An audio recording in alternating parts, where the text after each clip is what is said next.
welcome to the channel. We're talking about changing the sounds of your Z9. So if you want to do that, you gotta go into your menus, follow me on the screen, and we're going to go into the 5th icon down, which is the wrench icon. We're going to scroll all the way down until you find camera sounds.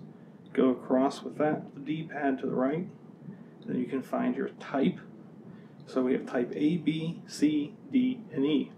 And of course you can change the volume of each one of those. I'm going to test them all on number 4 volume. So this is number A. That's at 20 frames per second. And this is at 10.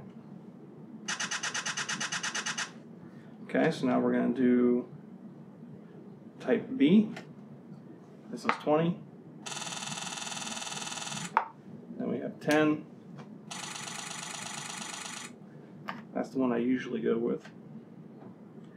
Type C, 20. Very strange sound.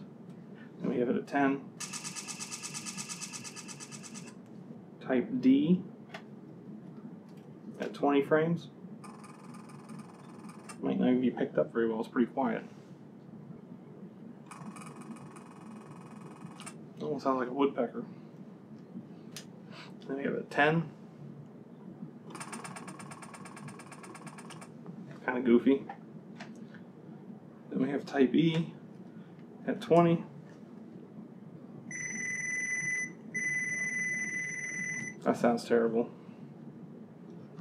Then we have it at 10. Hurts my ears. So usually I set it at type B for myself. It's the least obtrusive sound of the bunch, in my opinion. Kind of sounds like a DSLR. And also, I have my front function, with that function 3 down here in my pinky, set to silent, so you don't have to hear anything.